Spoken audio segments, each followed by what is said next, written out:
बिस्मिल्लाहिर्रहमानिर्रहीम।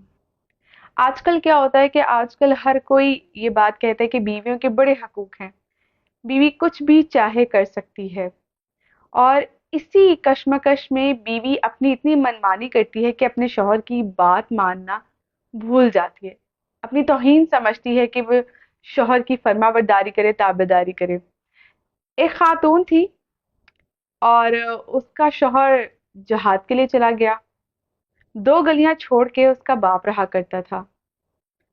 तो उसका बाप, उसको पैगाम मिला कि उसका बाप बीमार है, तो उसने नबी करीम सल्लल्लाहु अलैहि वसल्लम की खिदमत में पैगाम भेजा कि ए मेरे प्यारे नबी पाक सल्लल्लाहु अलैहि वसल्लम, मेरा बाप बीमार है, मुझे खबर मिली है लेकिन मेरा शौहर जहाद पर गया हुआ है, आप बताएं मैं क्या करूं। नबी करीम सल्लल्लाहु अलैहि वसल्लम ने उससे वापस पैगाम भिजवाया कि आ, चाहो तो जा सकती हो, लेकिन अगर अपने शौहर की फर्माबरदारी करो तो ज्यादा बेहतर है, उसकी इजाजत का इंतजार करो। उसके बाद फिर 2 दिन बाद उस खातून को फिर पैगाम मिलता है कि तुम्हारा बाप बहुत ज्यादा बीमार है, उसे आके एक दफा मिल लो। वो फिर नबी पाक सल्लल्लाहु अलैहि वसल्लम की खिदमत में पैगाम भिजवाती है कि ए प्यारे नबी पाक सल्लल्लाहु अलैहि वसल्लम, मैं नहीं गई अपने बाप से मिलने के लिए, लेकिन मेरा शौहर भी अभी तक नहीं लौटा है, आप मुझे बताएं मेरा बाप बहुत ज्यादा बीमार है, मैं मिलने चली जाऊं या फिर क्या करूं।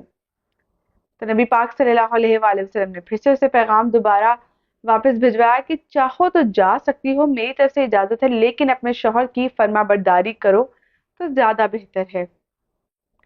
वो फिर नहीं जाती।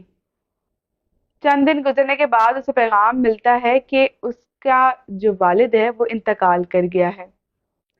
अब वो बेचैन हो जाती है कि उसका वालिद इस दुनिया से चला गया है, वफात पा गया है, बेटी है, तड़प रही है, अपने बाप के बिना नहीं रह सकती। वो फिर पैगाम भिजवाती है नबी पाक सल्लल्लाहु अलैहि वसल्लम की खिदमत पे। नबी पाक सल्लल्लाहु अलैहि वसल्लम फिर से वही जुमले दोहरा के उसे पैगाम वापस भिजवाते हैं कि चाहो तो जा सकती हो, मेरी इजाजत है, लेकिन अगर अपने शौहर की ताबेदारी करो, फर्माबरदारी करो तो वो ज्यादा बेहतर है। वो नहीं जाती। अब 3 दफा तो उसने नबी पाक सल्लल्लाहु अलैहि वसल्लम की खिदमत में पैगाम भिजवाया था, लेकिन अब की बार नबी पाक सल्लल्लाहु अलैहि वसल्लम ने पैगाम भिजवाया उस औरत के घर और कहा कि देख के आओ कहीं वो चले तो नहीं गई अपने बाप की मैयत पर। तो आके नबी पाक सल्लल्लाहु अलैहि वसल्लम को बताया गया कि नहीं, वो नहीं गई, वो अपने घर में ही मौजूद है, अपने शौहर का इंतजार करती रही, लेकिन उसका शौहर अभी तक लौटा नहीं। तो शौहर की इजाजत के बगैर वो घर से बाहर नहीं निकली, हत्ता कि उसके वालिद का इंतकाल हो गया। फिर नबी पाक सल्लल्लाहु अलैहि वसल्लम ने कहा उसे पैगाम दे के आओ कि उसके इस अमल की वजह से उसकी भी बख्शिश हो गई, उसके वालिद की भी बख्शिश हो गई। सुभान अल्लाह।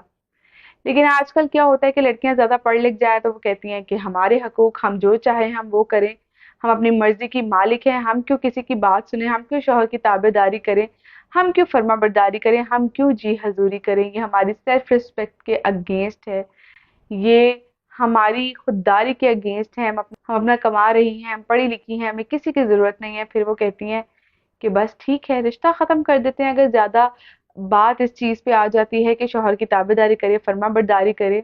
इस चीज को आज की लड़कियां तौहीन समझती हैं, लेकिन जो वाकया मैंने आपको बताया इससे अंदाजा लगा लें कि शौहर की ताबेदारी और फर्मा बरदारी करने में अल्लाह पाक ने कितना अजर सवाब आपके लिए रखा हुआ है। तो हमें चाहिए कि हम इस्लाम की तालीमात पर चलें, ना कि दुनिया के रस्म व रिवाज को देखें।